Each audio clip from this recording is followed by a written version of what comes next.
imam-imam kepala dan para ahli Taurat itu yang bikin hoak. Itulah hoak pertama.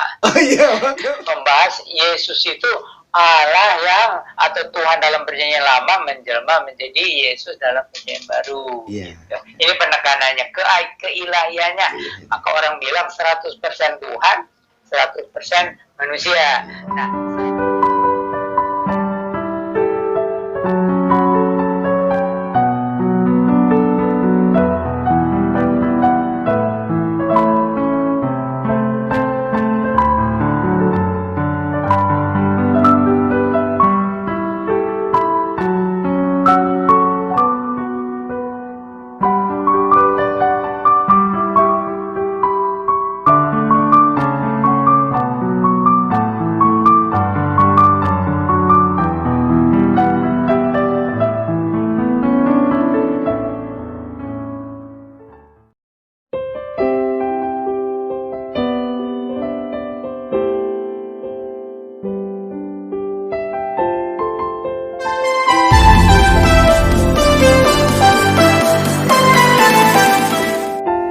Shalom, salam cinta Tuhan, cinta keluarga, dan senantiasa jaga kesehatan Anda ya. Berjumpa lagi di channel Alpetra Ministry yang senantiasa memberikan pencerahan dan juga sukacita bagi setiap yang menontonnya. Saudara yang dalam Tuhan, kali ini kembali ada bahasan yang menarik sekali. Saudara, menjadi perdebatan buat kita sepanjang masa, saudara.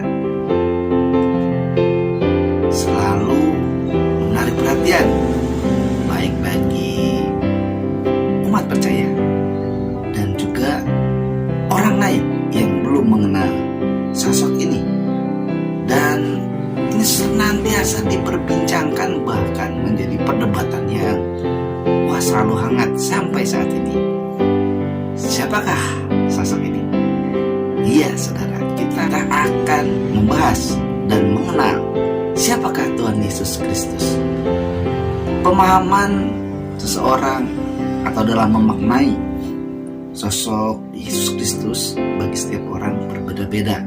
Anda dan saya pun mungkin berbeda untuk memiliki pengertian, pengenalan, dan sikap iman yang berbeda kepada Yesus Kristus.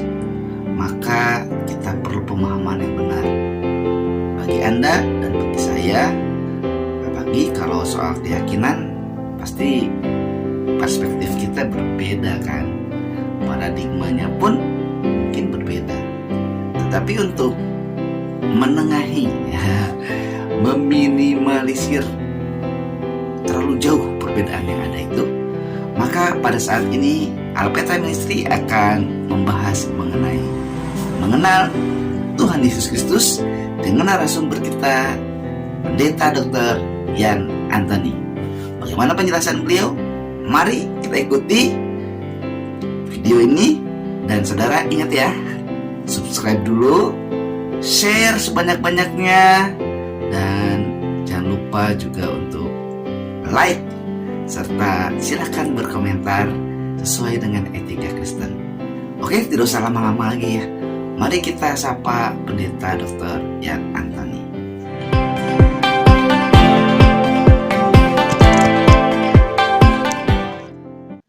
Shalom. Salam cinta Tuhan, sayangi keluarga dan jaga kesehatan. Jawab Yesus kepadanya, kasihilah Tuhan Allahmu dengan segenap hatimu dan dengan segenap jiwamu dan dengan segenap akal budimu. Itulah hukum yang terutama dan yang pertama. Dan hukum yang kedua yang sama dengan itu ialah kasihilah sesamamu manusia seperti dirimu sendiri. Injil Matius pasal 22 ayat 37 sampai 39. Om, apa kabar Om? halo, kabar baik, puji Tuhan. Salam cinta Tuhan, cinta keluarga, dan jaga kesehatan Om. Nah, cinta Tuhan, cinta keluarga, jaga kesehatan. Ya, kembali lagi Om, kita di Alpetra Ministry yang akan membagikan wawasan, kebahagiaan, sukacita buat para penontonnya. Nah, kali ini kan Om bahasannya sangat menarik ya Om ya. Karena Tuhan Yesus itu kan diomongin terus Om, mau sama kita, mau sama orang lain. Jadi perdebatan malahan ya Om ya. Jadi bikin penasaran nih Om. Tapi sebelumnya Om, kita berdoa dulu Om. Baik. Ya. Dalam surga kami bersyukur, bersukacita karena pada kesempatan ini kembali Tuhan Yesus, Allah kami yang hidup, mengizinkan kami untuk membagikan kebenaran dari firman Allah bagi setiap penonton di channel ini. Biarlah apa yang kami sampaikan bisa menjadi berkat bagi setiap orang yang menontonnya. Terima kasih Tuhan Yesus, dalam nama Tuhan Yesus, Mesias yang dijanjikan bagi segala bangsa, kami berdoa. Amin. Amin. Amin. Ya Om, ini jadi sebetulnya Tuhan Yesus itu siapa sih Om? Siapa sih Tuhan Yesus itu Om? Nah, ini sebenarnya tema yang sangat-sangat penting ya. Bagi orang Kristen sangat penting, bagi orang di luar Kristen pun sangat penting. Kenapa? Karena mengenal Tuhan itu intisari dari agama. Gitu. Jadi kalau hanya sekedar beragama, agama apa aja, itu katanya percaya adanya Tuhan, itu bagus, tetapi itu baru hanya seperti mungkin itu seolah-olah kalau tidak mengalami, ya tidak mengenal siapa dia, gitu. Sebab sekarang ini malahan ya di Amerika, di Eropa, di Indonesia juga sudah banyak yang tidak percaya ada Allah, gitu. Gitu. Nah, orang yang beragama juga mereka itu seperti ada Allah, saya percaya dah katanya, karena dia menciptakan langit dan bumi. Tidak mengalami, itu jadi seperti hanya permainan pikiran, rasio gitu ya. Jadi ya keyakinan gitu ya. Tapi jadi karena tidak mengenal Allah yang sejati, Allah yang hidup itu seperti apa. Maka tema kita ini sangat-sangat penting. Gitu. Cuman ya jangan terlalu kaku lah ya. Gitu. Jangan terlalu tegang. Oke, gitu. Saya yang suka gitu ya, seperti sulit dimengerti gitu ya. Padahal ini penting sekali. Iya Om. Kan kalau waktu di episode yang lalu ya Om, kan kita mengenal Allah itu kan Yahweh, Yehova. Nah, jadi ini kelanjutan dari perjanjian lama. Iya. Jadi di perjanjian lama itu Allah memperkenalkan diri, Allah yang hidup itu memperkenalkan diri dulu kepada nabi-nabi itu ya. Dan membebaskan Israel itu dari belenggu perbudakan Mesir itu kan. Jadi satu bangsa di tanah perjanjian di Kanaan yang sekarang jadi rebutan. Itu gara-gara Israelnya sudah tercerai-berai gitu ya. Rebutan. Nah, tetapi bahwa bangsa Israel itu umat pilihan Allah. Lalu di sana mengenal Tuhan Allah sejati yang membebaskan mereka itu sebagai sebutnya Yahweh itu ya. Atau kalau Elohim itu sebutan yang umum. Yang bisa diterjemahkan sebagai Theos dalam bahasa Greka, sebagai Allah dalam bahasa Arab gitu ya. Atau Sang Yang Widiwasa itu ya kata dalam agama itu jadi seperti umum. Tetapi Tuhan Allah yang hidup membebaskan bangsa Israel dari belenggu Mesir, kemudian memperkenalkan namanya sebagai Yahweh itu, tapi orang Israel nggak berani kan, itu panggil sebagai Yahweh itu, maka selalu Adonai, Tuhan kami gitu kan. Nah, itu Tuhan Allah bangsa Israel itu yang kemudian menjelma menjadi Yesus dalam perjanjian baru, gitu. Jadi bukan manusia yang sepertinya ya diangkat menjadi Yesus, bukan. Penjelmaan, sekali lagi penjelmaan Yesus, Tuhan Yesus penjelmaan, bukan manusia yang diangkat-angkat jadi Tuhan. Jadi penjelmaan. Nah, itu sudah dituliskan di dalam perjanjian lama, itu tentang nubuatan-nubuatan, tapi dalam berupa nanti Mesias yang akan datang, yang menjadi penyelamat segala bangsa. Nah, kalau Nabi kan tidak bisa menyelamatkan segala bangsa. Makanya harus Tuhan Allah sendiri yang turun ke dunia. Gitu. Betul Om. Ya. Nah, Om, berkaitan dengan nama tuh Om. Tadi kan kalau umat Israel kan menyembah Yahweh, Yehova itu Allah itu dengan memanggilnya Adonai. Nah Om, nama Yesus itu Om, ternyata di luar negeri banyak ya Om. Ada yang namanya Yesus apa gitu, Yesus siapa gitu. Nah ini arti nama Tuhan Yesus itu apa Om? Terus Kristus itu apa gitu? Kenapa? Kalau bukan Yesus nggak ada Kristusnya berarti bukan Tuhan ya kan Om? Tetapi begini, jadi ada orang yang menyebut katanya nama Yesus sudah cukup berkuasa. Cuman yang namanya manusia itu suka pakai nama yang bagus gitu, sama seperti di Islam juga kan, Muhammad siapa. Tapi kan mereka kan bukan nabi-nabi juga gitu kan. Nah ini jadi banyak orang Filipina banyak namanya Yesus juga ya, Amerika Latin gitu ya terutama. Nah itu hanya karena merasa itu nama yang sangat bagus, tetapi supaya kita jelas ini Yesus yang mana, maka ada embel-embelnya. Kalau di bahasa Grekanya itu ya Yesus Kristus terjemahannya. Nah kalau di bahasa Ibrani katanya ya Yeshua Hamashiach gitu kan. Gitu. Tapi kalau mau dalam bahasa Arab katanya Isa Al-Masih gitu kan. Nah itu jadi makin menjelaskan itu dia adalah Mesias yang dijanjikan dalam perjanjian lama, yang diurapi, arti dari Mesias itu yang diurapi sebagai Raja Penyelamat, penyelamat segala bangsa, bukan hanya Israel saja. Nah dari namanya aja sudah jelas itu ya, dia bukan manusia biasa, dia manusia yang diangkat-angkat gitu. Iya makanya kan sampai ada polisi mau nilang, pas dilihat SIM-nya, wah namanya Yesus nih, nggak berani nilang polisinya karena ini Yesus katanya. Lucu juga ya. Oke, ya jadi lucu ya, karena itu tadi ya namanya orang pengen anaknya dikasih nama yang bagus sekali kan, tapi jadi akhirnya jadi bikin rancu ya. Iya betul Om. Gitu.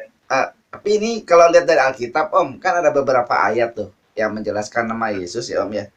Jadi ini kan mungkin perlu ada kalimat penengahnya gitu Om. Sebetulnya nama Yesus itu artinya itu dia itu yang menyelamatkan, ataukah kan ada disebut Immanuel, disebut apa Om?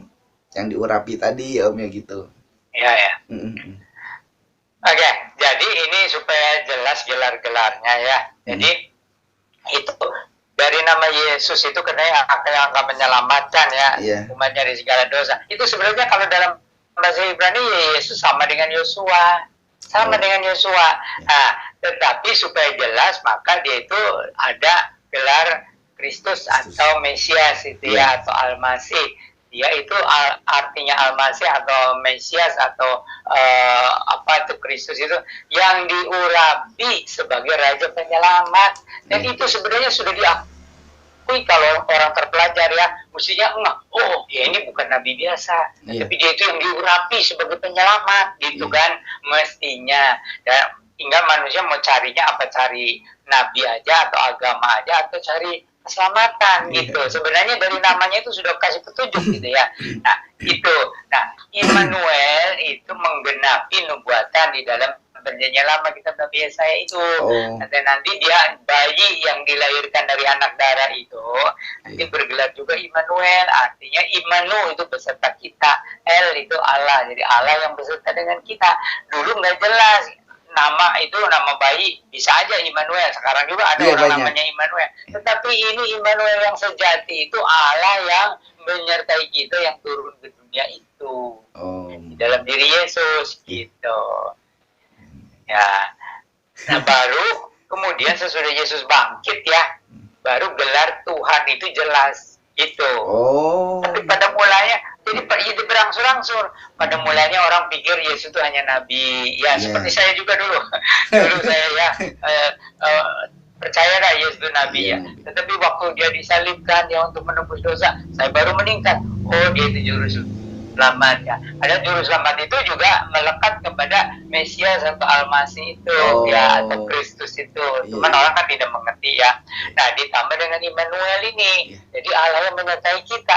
Tetapi begitu Yesus bangkit dari antara orang mati dan tidak mati lagi, dia malah mengajar lagi dan kemudian naik ke surga, jelas-jelas gitu ya, naik ke surga dan memberikan Roh Kudus. Baru kita tuh murid-murid juga, gereja juga mengaku Yesus itu bukan hanya Mesias tapi juga Tuhan gitu. Maka dirangkapnya Tuhan dan Juru Selamat. Jadi kita terima Tuhan Yesus sebagai Tuhan dan Juru Selamat. Tetapi itu sebenarnya prosesnya itu sesudah kebangkitan. Tetapi sekarang orang kan karena secara keyakinan ya, jadi diindoktrinasi aja. Kamu mau nggak terima Yesus sebagai Tuhan dan Juru Selamat? Nah, orang pikir Yesus ke Tuhan, gitu kan? Banyak pertanyaan. Orang, kok Tuhan punya rupa, oh Tuhan dilahirkan lah, oh Tuhan kok bisa mati dan sebagainya. Nah, ini nanti kita bahas nanti. Nah, kita sekarang mau membahas Yesus itu Allah yang atau Tuhan dalam perjanjian lama menjelma menjadi Yesus dalam perjanjian baru. Gitu. Ini penekanannya keilahiannya. Maka orang bilang 100% Tuhan, 100% manusia. Nah, 100% Tuhan ini yang kita mau bahas. Ya dengan gelar Immanuel lah ya, dengan gelar Yesus itu penyelamat lah, dengan gelar Mesias juga itu Raja Penyelamat lah gitu ya. Itu. Jadi kita mau membahas ketuhanan Yesus Kristus itu karena dia penjelmaan bukan manusia yang diangkat-angkat ke Tuhan gitu. Nah, penjelmaan itu Om termasuk di Yohanes 1 ayat 14 itu ya, bahwa firman itu telah menjadi manusia itu ya, gitu. Betul. Jadi begini. Jadi 3 Injil sebelum Yohanes itu murid-murid itu diceritakan secara aslinya itu siapa orang ini, kok bisa mengampuni dosa, kok bisa membangkitkan orang mati, siapa orang ini gitu kan. Oh, kalau khotbah seperti Tuhan Allah sendiri yang bicara gitu. Nah, di dalam Injil Yohanes dijelaskan dia itu betul-betul penjelmaan dari Logos. Kok kenapa pakainya Logos tidak Tuhan gitu ya? Nah, karena waktu zaman itu Rasul Yohanes mau mengabarkan Injil kepada orang-orang terpelajar yang percaya bahwa Logos itu menjadi Logos itulah yang sebenarnya menentukan kebenaran. Logos itu menentukan kebenaran. Tetapi kalau dalam filsafat Yunani itu setengah Allah. Tetapi Yohanes kasih tahu ini bukan setengah Allah, dia itu Allah sepenuh-penuhnya gitu ya. Tetapi menjelma menjadi manusia. Jadi Logos menjelma menjadi manusia atau firman menjadi daging gitu ya. Nah, itu. Jadi ada yang menuduh itu Yohanes itu sebenarnya katanya dipengaruhi filsafat Yunani dan isinya itu katanya filsafat Yunani. Enggak, salah, itu keliru. Kalau filsafat Yunani Logos itu setengah Allah. Tetapi kenapa pakai Logos? Karena Logos itu kebenaran Allah, kebenaran yang kekal itu. Gitu.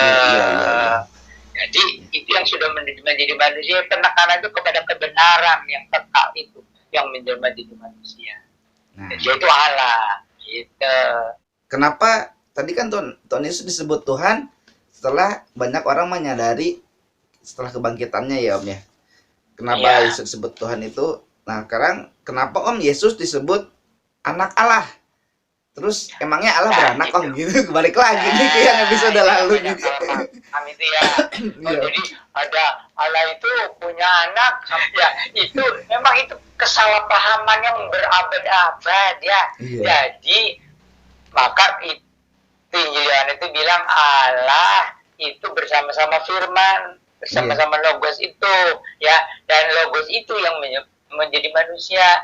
Jadi itu istilah. Sebenarnya udah dibahas kan sebelumnya ini tentang istilah anak ini ya. Jadi itu jadi dia bahwa Yesus itu bergelar anak Allah dia karena bukan dari istilah anak Allah itu adalah gelar dari Yesus itu bukan karena dilahirkan antara ayah dan ibu gitu dari kawin ya. Maka kita juga jangan terbelenggu kalau anak dari kawin gitu kan. Saya udah jelaskan kan ada anak sungai itu sungai besar bukan kawin sama sungai besar lain kan. Anak pisang itu ya itu dari Bonggol kan, bukan pisang yang kawin sama pisang yang lain.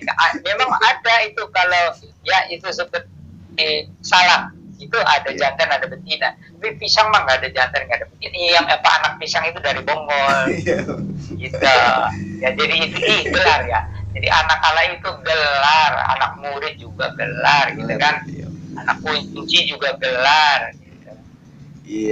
Sama halnya dengan kita ya Om, makanya kita juga jadi disebut anak-anak Tuhan ya Om ya. Nah itu ada maksud juga, kenapa pakai gelar anak Allah, supaya orang yang percaya kepada Tuhan Yesus, terima Tuhan Yesus, mengalami kelahiran baru secara rohani, diangkat menjadi anak-anak Allah. Nah itu jadi teladannya sudah ada, meskipun beda itunya ya. Kalau kita nih diangkat menjadi anak-anak Allah ya, disebut menjadi anak Allah kalau terima Tuhan Yesus mengalami kelahiran baru gitu ya. Nah itu istilahnya. Jadi ada teladannya tuh ya, ada dasarnya. Kok kita jadi anak-anak Allah memang dari mana? Nah itu seperti Yesus gitu ya. Itu hanya beda asalnya aja. Iya, kan kayaknya seolah-olah apa ya, ada yang nganggap wah kurang ajar banget ngaku-ngaku anak Allah gitu.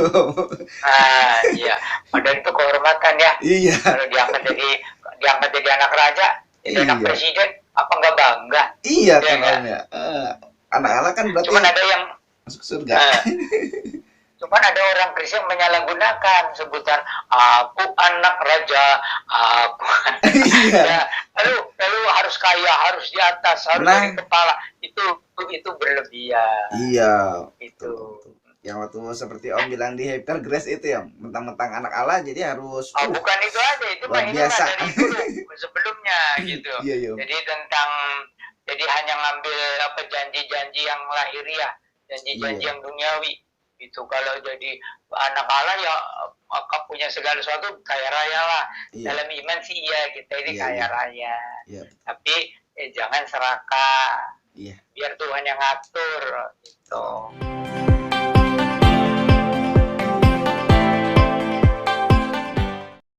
Oke Om, makin panas nih Om. Makin seru Om. Selanjutnya nih Om, kan tadi udah disebut kenapa kita sebagai anak Allah ya Om ya. Nah, terus kan Tuhan Yesus itu kan diperanakan melalui perantaraan Maria tuh Om. Nah itu Om, bisa nggak sih Om, sebetulnya kan Allah Maha Kuasa ya Om, udah aja Tuhan Yesusnya turun langsung gitu, Allahnya jreng gitu, jadi gitu. Bisa ya nggak, kan secara logika ya, kalau menjelma aja gitu kan. Nah kalau menjelma langsung jreng gitu ya, itu nantinya meskipun dia 100% Allah tapi dalam rupa manusia, tapi nanti bukan 100% manusia gitu ya. Nah itu ada ajaran sesat di abad pertama juga. Ajaran sesat itu mengatakan sebenarnya katanya Yesus itu bukan benar-benar manusia, hanya pura-pura jadi manusia. Jadi ada pura-puranya. Karena katanya kalau jadi manusia itu kan najis katanya, daging. Maka dia itu hanya kelihatan sebagai manusia katanya. Ya Tuhan kata mana bisa jadi daging katanya gitu. Nah itu ajaran sesat. Kenapa sampai muncul begitu? Karena banyak orang Kristen itu tidak lahir baru, lalu masih berdosa, perbuatannya yang jahat, yang melawan hukum-hukum Tuhan. Lalu katanya kita tidak mungkin lah katanya menjadi suci atau itu, makanya karena apa? Ya itu sebenarnya Yesus sudah bohong-bohongan jadi manusia katanya. Nah ini untuk membenarkan orang Kristen boleh berbuat dosa. Karena katanya kita tidak mungkin diubahkan. Kalau terima Tuhan Yesus sungguh-sungguh tuh, kita menjadi anak Allah, ada takut akan Tuhan, hukum-hukum Tuhan tertulis di dalam hati kita. Kita tidak berani melanggar hukum-hukum Tuhan. Kalau dosa yang hari-hari, dosa dengan perkataan, dosa dengan sikap, dosa dengan kadang-kadang kita berbuat yang tidak sengaja, itu namanya manusia, nggak ada yang sempurna. Tetapi kita tidak berani melanggar hukum-hukum Tuhan. Tetapi pada abad pertama itu, ya menjelang akhir abad pertama, itu jadi sebutannya anomianisme. Jadi tidak mengakui hukum-hukum Allah. Karena apa? Karena tidak mungkin kita mentaati hukum-hukum Allah. Nah itu yang banyak juga, sekarang juga banyak yang bilang kita tidak mungkin mentaati hukum-hukum Allah. Itu padahal itu tidak boleh dilanggar hukum-hukum Allah itu. Tidak boleh. Nah, kalau dosa hari-hari perkataan, sikap atau perbuatan yang tidak sengaja, itu namanya manusiawi gitu kan. Jadi maka kita masih doa, Bapa kami, ampunilah kami Bapa seperti kami maafkan orang lain yang bersalah kepada kami. Itu doa Bapa kami, boleh doa setiap hari juga gitu, asal dari hati.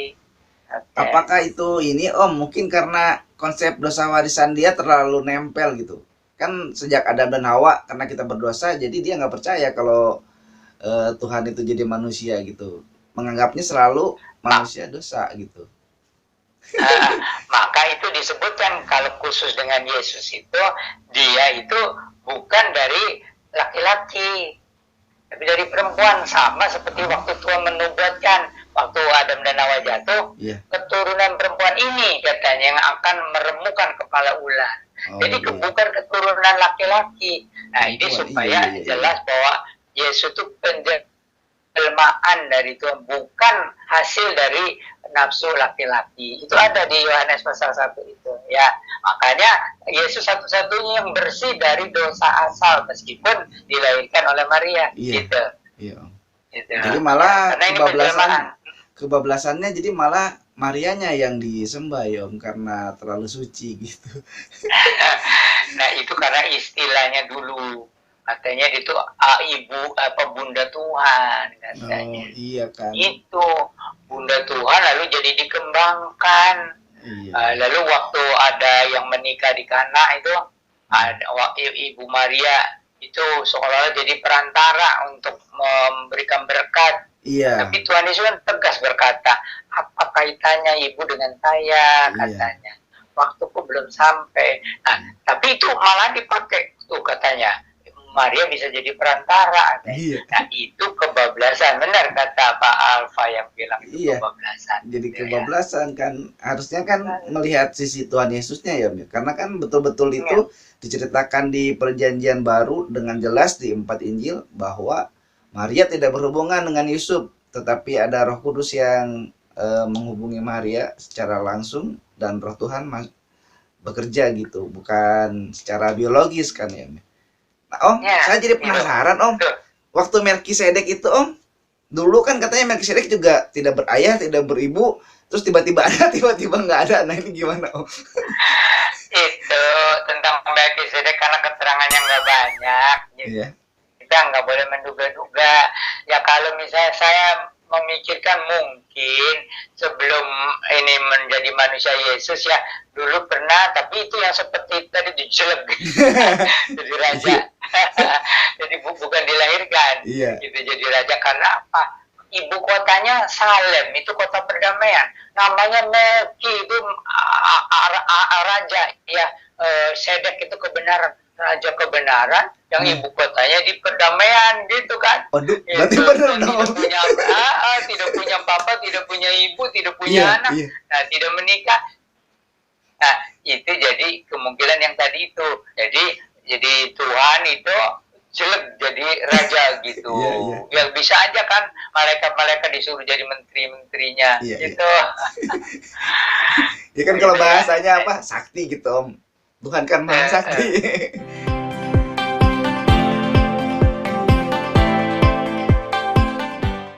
Nah Om, terus peristiwa Yakub Om, waktu berantem itu kan katanya malaikat, tapi ada yang mentafsirkan waktu Yakub berantem itu sama Tuhan Yesus, katanya bahwa Tuhan Yesus itu datang gitu. Ya itu kan itu tanda tanya tapi nggak ada keterangan ya katanya. Kok Tuhan masa kalah katanya Gulat sama Yakub.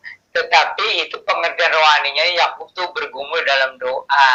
Kalau sekarang, jadi kalau orang bergumul dalam doa sama siapa bergumulnya? Sama Tuhan lah.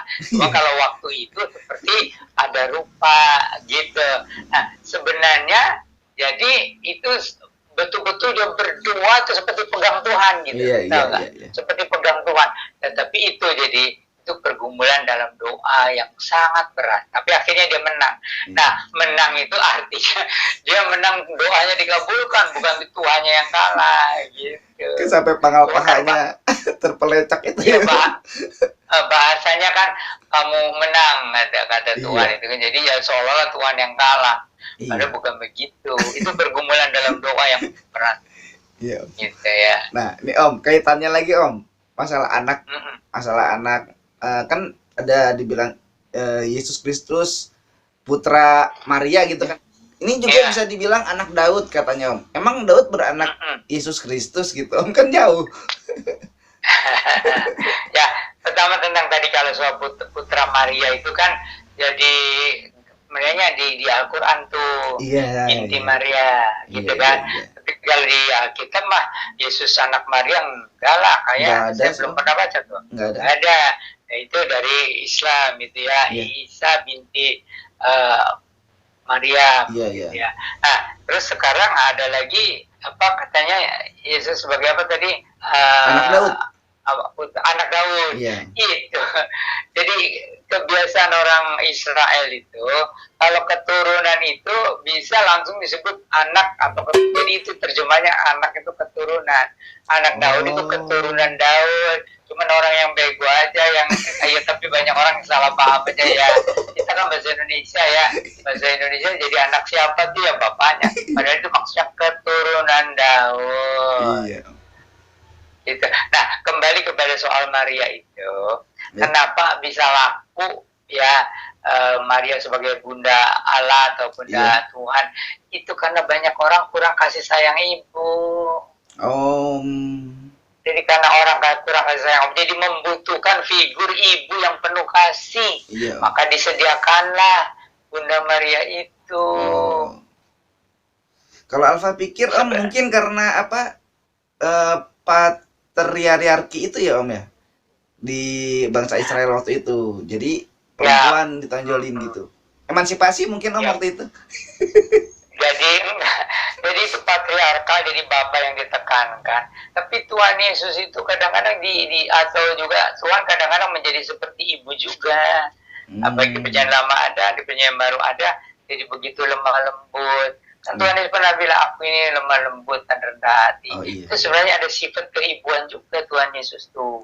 Jadi bisa menjadi ibu, bisa menjadi bapak, kan rohani. Kan kita tidak menghitungkan soal gender. Jadi Allah Bapa itu kasihnya melebihi ibu, melebihi bapak. Yesus juga itu melebihi ibu, melebihi bapak. Gitu. Jadi tidak perlu figur ibu beneran. Gitu kan. Makanya itu agama ajaran sesat yang baru tuh yang dari Cina itu. Itu kan Tuhan Yesus sudah datang katanya, tapi perempuan katanya. Gitu loh, banyak orang percaya karena membutuhkan kasih sayang seorang ibu. Perlu figur ibu. Padahal itu ajaran sesat. Gitu. Memang sih Tuhan bisa aja ya Om, bisa jadi laki-laki, perempuan, jadi apapun. Tapi dari sejak awal Allah udah bilang figurnya ya laki-laki dan perempuan ya Om ya. Karena kan nggak ada gender kan Om. Kan waktu saya tanya waktu episode lalu, apakah Allah ada gender, kan nggak ada kan Om? Iya betul, gitu bisa. Jadi cuman ya memang bisa ada kaitan patriarkal, bisa gitu ya. Cuman juga ini untuk mempertahankan rumah tangga, bahwa suami itu mewakili kehadiran Kristus. Bukan ibu yang mewakili kehadiran Kristus, tapi suami gitu, supaya ditetapkan untuk pembelajaran kepada anak-anak, dari istri menghargai suami, anak menghargai orang tua, gitu. Jadi ada maksudnya juga. Kayak gitu, jadi makanya itu kan waktu Tuhan Yesus ada, katanya ada sisi femininnya. Loh, kok kata saya bisa ada sisi feminin? Itu anak-anak dipangku katanya, itu kan sisi keibuan katanya. Aduh, bapak-bapak juga gitu ya Om, sama lah. Ya juga Tuhan bilang aku lemah lembut ya dan rendah hati gitu. Nah itu sifatnya. Jadi kita tidak perlu figurnya, perlu sifatnya. Tuhan itu ada sifat kebapaan, ada sifat keibuan. Cuma sekarang ini kan lagi persamaan gender tuh. Ya enggak, terutama di Amerika. Nah itu seringkali seolah-olah merendahkan wanita katanya. Padahal enggak, karena itu katanya suami harus rela mati demi istrinya kan. Itu seolah seperti Kristus rela berkorban bagi jemaat. Gitu. Ya, apalagi disebut mempelai katanya Om, Tuhan Yesus kita mempelainya. Nah itu kan. Iya, jadi dia mempelai pria, gereja mempelai wanita. Ini hanya untuk memudahkan aja. Memudahkan, iya Om. Iya, biar dipahami sebetulnya.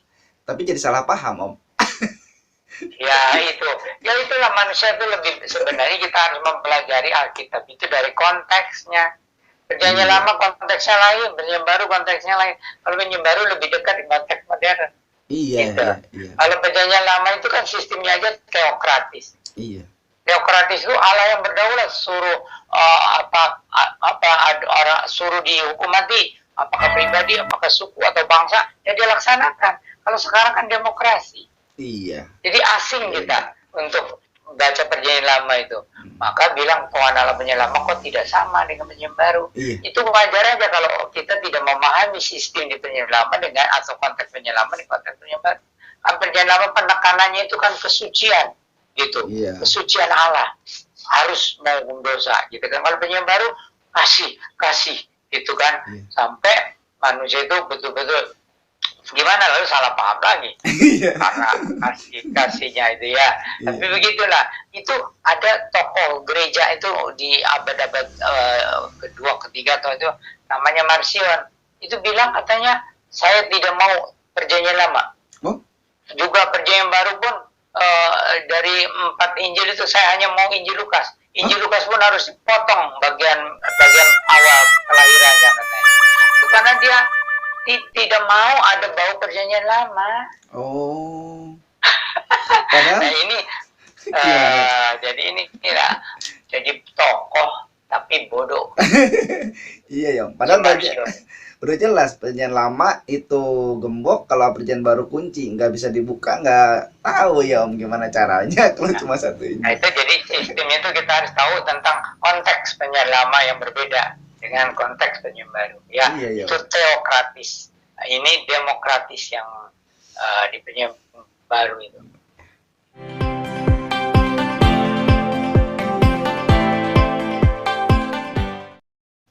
Kalau Tuhan Yesus itu juru selamat satu-satunya, bagaimana dengan umat manusia sebelum Tuhan Yesus lahir? Nah itu, jadi sebelum Tuhan Yesus datang ke dunia, segala bangsa sudah diajarkan tentang sistem penebusan dosa oleh darah binatang. Hampir semua bangsa yang besar. Jadi kalau mau minta ampun harus ada korban. Orang kaya ya sapi lah, ya atau binatang lain lah. Tapi yang sedang-sedang ya kambing lah, domba lah. Kalau orang miskin ya ayam lah, gitu. Itu untuk minta pengampunan, keselamatan. Itu sama. Jadi artinya dengan percaya Yesus, gitu. Jadi sebelum Tuhan Yesus datang ada jalan keselamatan, sama si perjanjian lama juga, gitu. Atau sesudah Tuhan Yesus datang, bagaimana itu suku-suku yang terpencil gitu ya? Itu kan masih sistemnya gitu. Jadi ada penebusan pengampunan itu dengan pakai korban-korban begitu. Tapi yang penting itu orangnya yang percaya ya harus jangan jahat, gitu. Ya kan Tuhan Allah itu adil. Semua akan dihakimi sesuai dengan perbuatannya, gitu. Betul. Nanti ada penghakiman terakhir ya Om ya. Dan itu udah kita bahas gitu ya. Mengapa kalau gitu Om, kenapa hanya Tuhan Yesus Kristus yang bisa menyelamatkan? Nah, itu ya, karena Tuhan Allahnya yang asli, Tuhan Allah yang hidup itu menjelma menjadi manusia, tentu saja hanya Dia yang bisa menyelamatkan. Nah, lalu manusia akan dikasih kesempatan dengan seadil-adilnya, gitu. Jadi maka Injil diberitakan kepada segala bangsa, suku, bahasa, dan kaum di muka bumi ini, ya. Nah, kalau sebelum nyampe, makanya sistem yang lain itu, ya. Jadi di surat Roma itu dijelaskan, kalau orang berbuat dosa, ya di luar hukum Taurat akan binasa karena dosanya, bukan berdasarkan Taurat, gitu. Ya. Nah, jadi Tuhan itu begitu luar biasa sabarnya, gitu. Orang bangsa-bangsa yang keras seperti orang-orang Arab tuh ya, baru belakangan ini berapa dekade yang lalu ini jutaan orang Arab terima Tuhan sebagai Tuhan dan Juru Selamat. Itu caranya dari mimpi lah, dari kesembuhan lah, mukjizat lah, gitu. Orang Afrika dulu hanya jutaan yang percaya jadi Kristen itu dulu di Afrika. Beberapa dekade yang lalu itu sampai 300 juta orang Afrika terima Tuhan Yesus. Mujizatnya sama seperti dulu Tuhan Yesus di dunia. Mujizatnya luar biasa di Afrika itu. Ya, 300 jutaan yang terima Tuhan Yesus itu. Ya, di Cina juga waktu komunis kan, batasi orang Kristen betul-betul banyak yang dibunuh tuh pendeta-pendeta zamannya Mao Zedong gitu ya. Iya. Tapi sesudah itu terbuka, sekarang ini mencapai lebih dari 80 juta orang Cina terima Tuhan Yesus. Puji Tuhan. Ya, di India, di Pakistan, di Iran juga rela mati mereka itu. Martir. Untuk itu luar biasa. Nah, jadi juga sekarang ini di Indonesia nih, suku Aceh, suku Minang, suku Madura, suku Banten, sekarang ini. Jadi kita tinggal tunggu-tunggu Tuhan akan datang lagi. Iya. Amin. Gitu. Maranatha, Iya. sebarkan Maranatha. Iya. Iya. Ini ada yang unik lagi tadi tentang keilahian Tuhan ini ya Om ya. Kan waktu Tuhan Yesus udah bangkit, dia makan ikan itu ya Om ya, sama sama murid-muridnya kan Om. Nah itu terus ada peristiwa Emmaus ketika Tuhan Yesus jalan. Kok mereka bisa nggak kenal ya? Kan Tuhan harusnya kita mengenal Tuhan, Tuhan mengenal kita, maksud saya gitu kan Om. Iya, betul. Kalau soal Tuhan Yesus makan ikan goreng gitu ya. Sebenarnya di Perjanjian Lama juga sudah ada. Ada. Malahan, iya itu waktu ketemu sama Abraham itu. Tadi disediakan itu sapi kecil atau apa. Iya. jadi itu namanya persekutuan. Bukan soal Tuhan itu perlu makan. Itu persekutuan, jadi supaya bisa bersekutu dengan manusia. Nah, soal orang di Emmaus tidak mengenal itu ya.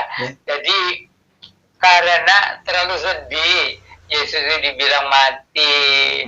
Kan sudah mati, darahnya habis di kayu salib, mana mungkin bangkit.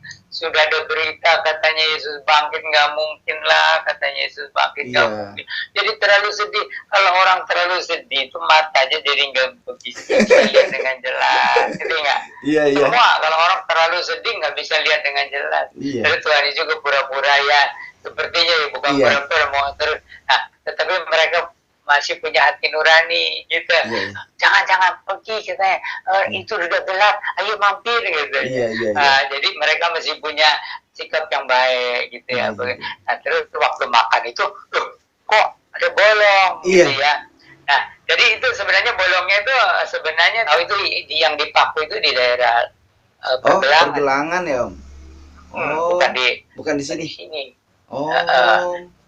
Nah, itu soal persisnya bagaimana yang nggak tahu. Itu Nur Afni ya, itu artis yang ternama dulu kan jadi Kristen gara-gara menikah dengan orang Kristen. Tapi kemudian suaminya itu jahat itu, menceraikan dia. Jadi dia balik lagi menikah sama Pak Haji jadi istri keberapa gitu. Terus cerai lagi. Terus diajak sama abangnya sama kakaknya naik haji umroh katanya. Gitu. Nah, waktu di Mekah itu lihat Tuhan Yesus di atas Ka'bah mengulurkan tangan sama Nur Afni ini. Lalu ada cahaya di sini. Ini kesaksiannya Nur Afni. Lalu dengan penuh kasih sayang dia minta dia kembali lagi. Betul. Akhirnya Nur Afni kembali lagi ikut Yesus gitu. Nah itu jadi kenapa tidak mengenali itu, karena orang kalau terlalu sedih nggak bisa lihat itu. Tapi begitu dia dekat, ya makan, lalu sengaja kan Tuhan itu yang itu bagi-bagi kelihatan. Gitu bekas pakunya. Begitu kelihatan hilang. Nah itu. Nah, tapi ini bukan jadi seperti kalau gitu halusinasi. Bukan. Mereka buru-buru kembali ke Yerusalem, ketemu juga sama Tuhan Yesus. Rame-rame. Rame-rame, tahu nggak ceritanya? Jadi dua orang ini waktu pulang ke Yerusalem cari teman-teman mau cerita tadinya. Baru ngumpul, Tuhan Yesus datang. Gitu. Nah itu maksudnya kayak gitu. Kenapa kalau memang Yesus Kristus itu Allah, Kan kayak gitu Om, sik datang gitu Om. Gak usah dilahirin gitu ya. kan Tuhan. Jadi pikiran Tuhan tidak sama dengan pikiran manusia. Iya. Kalau pikiran manusia maunya ya jelek aja atau ampuni aja. Iya. Nah, itu cara manusia begitu, logika. Nah, tapi kita yang harus belajar dari logika Tuhan. Iya. Gitu, kebenaran Tuhan gitu. Jadi bukan kita yang ngarang-ngarang harusnya begini, harusnya begitu. Gitu kan? Tuhan harusnya begini, Tuhan harusnya begitu, nggak bisa. Gitu kan? Sekarang ini banyak pertanyaan tuh di Amerika itu. Kalau Tuhan Allah Maha Kuasa, Maha Kasih, kenapa dibiarkan katanya ini kejahatan merajalela dan penderitaan merajalela? Nah, tuh kan? Jadi yang disalahkan itu Tuhan. Karena manusia yang pilih gitu. Lalu katanya Kenapa nggak semua orang, ayo masuk surga, semua masuk surga, ayo masuk surga. Nah, padahal kalau orang belum lahir baru, busuk hatinya. Kalau di surga hanya mencemarkan aja. Iya. Gitu kan, iya kan? Iya. Gitu. Baru sehari langsung pindah ke neraka. Nah, jadi kalau orang yang sudah rusak, sudah busuk, pantasnya memang ke neraka, dan itu bukan karena Tuhan tidak sayang. Maka itu pilihnya kok kenapa tidak pilih Yesus, malah pilihnya musuhnya Yesus gitu kan. Nah Om, berkaitan dengan keilahiannya juga nih Om, kan banyak cerita di Alkitab ya Om, misalnya ketika dikejar Tuhan Yesus terus seolah-olah menghilang lah gitu, menghindari kan, padahal Alkitabnya menghindari dari kerumunan model yang 4 itu. Tapi Om ada satu cerita lagi, saya sempat lihat di YouTube ada sih kisah tentang waktu Yesus Kristus dari masa kecil sampai remaja. Mungkin itu nanti ya Om ya, di sesi berikutnya ya kita bahas. Nah, ya tapi kalau waktu masa kecil emang nggak ada. Waktu masa kecil emang nggak ada mujizat, karena nanti kan saksi-saksinya kan anak-anak lagi.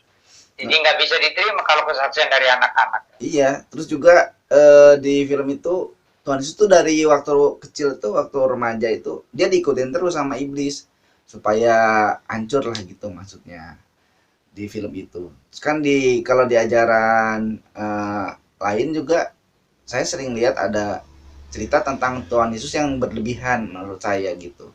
Tapi ya satu sisi kebanggaan juga sih. Misalnya ketika Yesus mau disalibkan, karena dia Tuhan kan, dia menghilang terus diserupakan dengan orang lain. Jadi yang disalibkan bukan Tuhan Yesus. Wah, jadi perdebatan lagi nih Om nanti.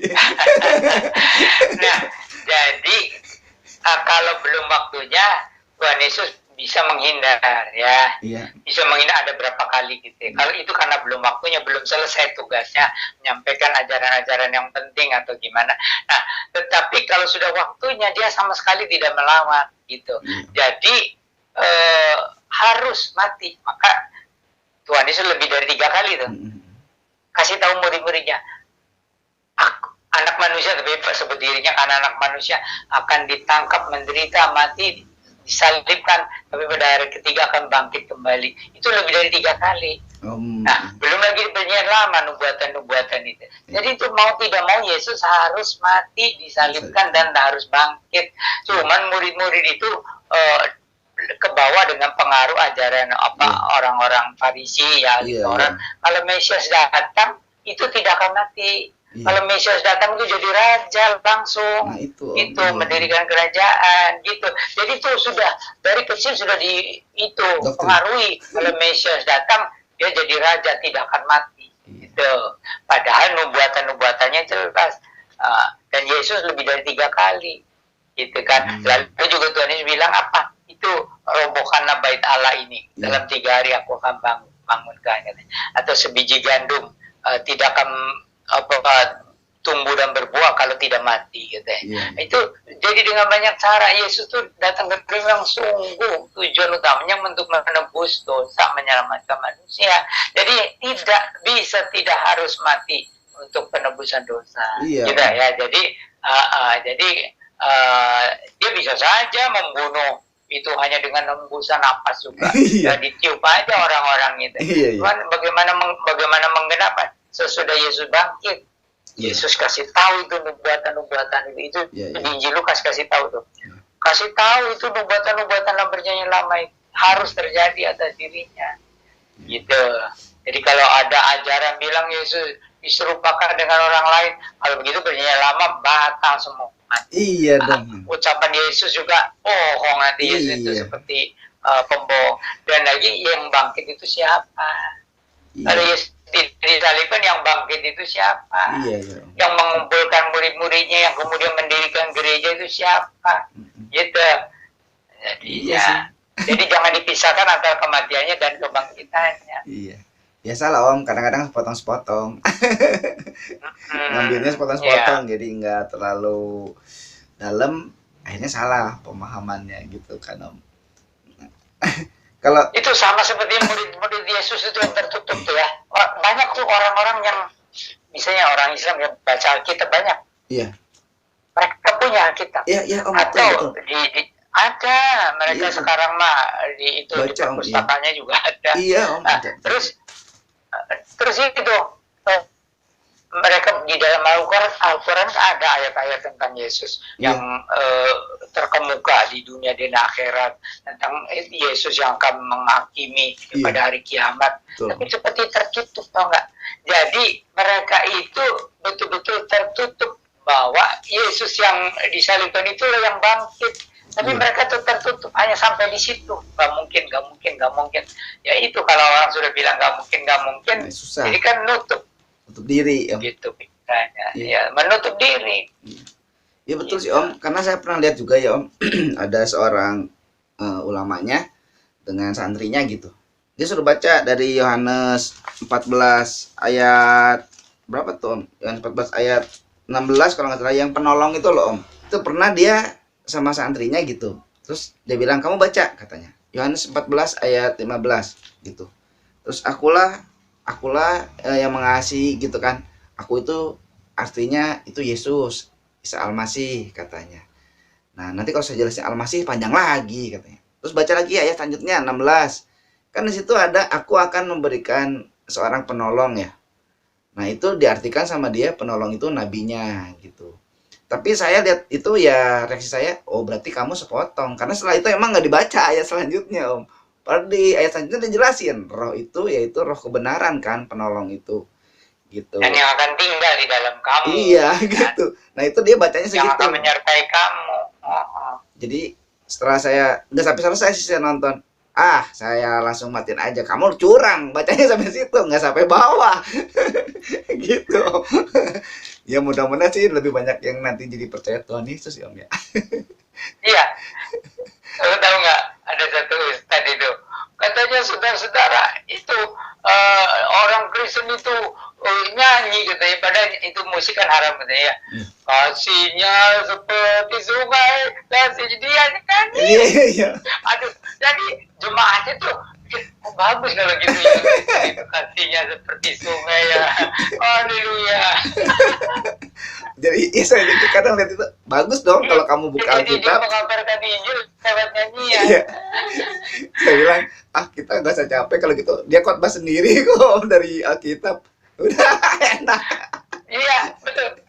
Ya kan positifnya gitulah Om. Kan di Matius 28 itu kan ada ya Om. Itu kan mahkamah agama ya Om. Dusta mahkamah agama itu kalau nggak iya Sanhedrin bilangnya itu.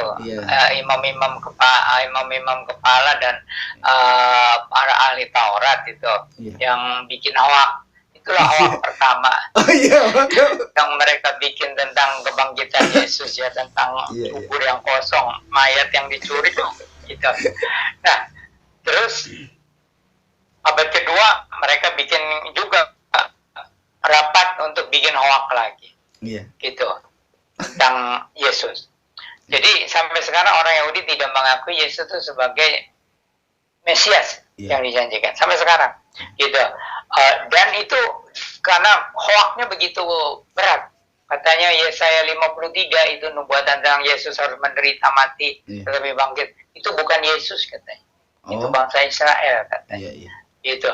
Nah, jadi makanya mereka masih menantikan Mesias yang dijanjikan itu. Kapan Mesias yang datang itu? Nah, kalau sudah rapture ya, kalau sudah Tuhan Yesus datang menjemput orang-orang Kristen yang sudah lahir baru, gitu. Nah, di dunia ini nanti ada perdamaian 7 tahun. Perdamaian 7 tahun antara Israel dan bangsa-bangsa sekeliling itu dipakai kesempatan oleh bangsa Israel membangun bait Allah. Cuma di atasnya itu ada masjid yang harus dirobohkan. Nah, nanti bangsa Israel dikepung rame-rame oleh bangsa-bangsa di dunia ini. Nanti ya kalau menang tinggal sisanya menurut tafsiran saya 144.000 sisanya lari ke Bukit Zaitun. Mereka menjerit, menangis, kami sudah hampir habis. Kenapa Mesias belum datang juga yang dijanjikan itu? Nah, waktu itu Tuhan Yesus sudah selesai acaranya. Tuhan Yesus sudah selesai acaranya dengan orang yang diangkat turun ke Bukit Zaitun. Nanti kelihatan bekas paku juga dan dalam kemuliaan. Gitu. Kalau bagi bangsa Israel kan Tuhan Allah yang tidak bisa ada wujudnya. Tapi ini kelihatan seperti Yesus gitu. Dan yang bekas disalib. Di sini juga ada bekas disalibkan itu. Itu ya merah aja, warna merah gitu. Nah, nangislah Israel sejadi-jadinya. Gitu. Jadi mereka akan melihat ke Yesus itu, Mesias itu ilahi yang ilahi datang. Gitu. Menangis lah. Hanya sisa bangsa Israel, sisanya aja yang diselamatkan. Sekarang banyak yang ateis. Tuhan Yesus waktu naik ke surga itu dalam bentuk manusia ya Om ya. Nanti kan turun dalam sinar kemuliaan tadi Om bilang. Tapi kalau baca di Alkitab, tapi rupanya tetap. Rupanya tetap. Terus apa? Tapi kalau di Alkitab rupanya kan, tetap hanya bercahaya gajah itu seperti kemuliaan seperti matahari. Itu rupanya ada. Karena di kitab Wahyu terutama kan Tuhan tuh digambarkannya ya ini kata-kata saya aja ya, seram gitu. Digambarkannya Tuhan tuh bercahaya, wajahnya begini, ini lidahnya dari seperti pedang bermata dua, misalnya kayak gitu-gitu kan. Itu kan gambarannya. Nah, tapi saya bersyukur sih kalau Tuhan Yesus Allah menjelma dalam rupa Tuhan Yesus, kalau datang seperti itu, saya nggak takut Om. Tapi kalau dari gambar Wahyu, aduh, saya nanti dijemput, waduh ini siapa Tuhan Yesus, bukan gitu. Ya, jadi begini, kalau Tuhan Yesus dalam penghakiman yang menakutkan, sama dipercepat. Nah, tapi kan di dalam kesuciannya masih tetap ada anugerah. Nah, di Perjanjian Baru penuh dengan anugerah, tapi juga ada kesuciannya yang menghakimi, maka itu seperti pedang keluar dari mulutnya. Gitu, itu untuk mengimbangi, ya. Jadi Tuhan Allah kan Tuhan Allah yang sama. Kalau dulu penekanannya kesucian, tapi ada anugerah. Kalau Perjanjian Baru penekanannya anugerah, kasih, tapi ada juga kesuciannya yang menghakimi dosa, ya, yang menghukum dosa. Gitu. Ya. Wah, ini masih panjang nih Om sebetulnya bahasan kita Om. Belum habis pertanyaannya. Om, tapi kita harus closing statement dulu Om. Nanti kita lanjutin di sesi tayangan berikutnya ya Om ya. Kita akan menelisik bagaimanakah kenapa Tuhan Yesus menangis. Apakah Tuhan Yesus manusia, tapi Tuhan Yesus juga Tuhan. Lalu nanti kita akan membahas tentang yang tadi sudah disinggung, bagaimana masa kecil Tuhan Yesus, terus apakah yang dinyatakan dalam pelayanan Tuhan Yesus. Tapi itu nanti ya Om, di episode selanjutnya. Oke, di samping mungkin ada tadi yang belum dibahas ya, yang menutup closing statement dulu Om untuk sesi ini. Silakan Om. Jadi tentang Tuhan Yesus, betul-betul Tuhan itu harus dikenal oleh segala bangsa, katanya kan. Semua lutut akan bertelut, ya, semua lidah akan mengaku bahwa Yesus itu Tuhan, ya kan? Itu karena memang dia Tuhan, gitu. Jadi bukan manusia yang diangkat jadi Tuhan, ya. Jadi Tuhan Yahweh dalam Perjanjian Lama itu menjelma menjadi manusia Yesus di Perjanjian Baru. Itu dilihat dari ayat-ayat yang paralel, ya. Ada ayat-ayat yang paralel itu yang menunjukkan Yesus itu adalah penjelmaan dari Yahweh, ya. Baik di Matius pasal 3 ada, baik dari itu surat Roma juga ada yang berseru kepada nama Tuhan akan diselamatkan. Jadi orang Kristen juga harus tahu bahwa Yahweh di Perjanjian Lama itu yang sudah menjelma menjadi Yesus. Lalu kita bukan saksi-saksi Yehova, kita ini saksi-saksi Yesus Kristus. Kalau ada Roh Kudus, kita menyaksikan Yesus Kristus atau Yesus Mesias ya, yang dijanjikan bagi segala bangsa. Amin. Kita. Ya, baik. Nah, pemirsa, luar biasa kan? Pasti masih pada penasaran kan pemirsa? Tapi cukup sampai di sini dulu ya, karena waktunya ya Om ya yang sangat terbatas. Jangan sampai ketinggalan episode berikutnya, masih tentang mengenal Tuhan Yesus Kristus. Baik, sebelum berpisah, kita akan dipimpin doa oleh Bapak Pendeta Yan Antoni. Bapa kami yang di surga, Allah yang hidup, pencipta langit dan bumi dan segala isinya, Allah yang maha kuasa, Allah yang maha kasih, yang rela menjelma menjadi manusia Yesus Kristus untuk menebus dosa-dosa umat manusia. Allah yang mau menggembalakan umatnya dari dekat. Immanuel, Allah yang beserta dengan kami. Dan juga Allah yang merencanakan dengan sempurna semua yang terjadi di dalam dunia ini demi untuk keselamatan umat pilihan. Bapa kami yang di surga, Engkau juga Allah yang maha suci, yang menghukum dosa-dosa dan tidak mau berdamai dengan dosa, kecuali kalau manusia mau merendahkan diri, menerima Tuhan Yesus sebagai juru selamat dengan pengorbanannya di kayu salib. Beri juga dengan doa kami memuji Engkau, karena Engkau begitu dalam hikmat-Mu, sehingga mau datang ke dalam dunia menjadi manusia sejati dan menebus dosa-dosa kami. Terpujilah nama-Mu Bapa di sorga, terpujilah nama-Mu. Di dalam nama Tuhan Yesus Sang Mesias kami bersyukur, berdoa, berserah. Amin. Amin. Tuhan berkati semuanya. Terima kasih Om. Salam cinta Tuhan, cinta keluarga, dan jaga kesehatan. Salam cinta Tuhan. Iya. Cinta keluarga, jaga kesehatan. Salam cinta Tuhan, sayangi keluarga dan jaga kesehatan. Jawab Yesus kepadanya, kasihilah Tuhan Allahmu dengan segenap hatimu dan dengan segenap jiwamu dan dengan segenap akal budimu. Itulah hukum yang terutama dan yang pertama. Dan hukum yang kedua yang sama dengan itu ialah kasihilah sesamamu manusia seperti dirimu sendiri. Injil Matius pasal 22 ayat 37 sampai 39.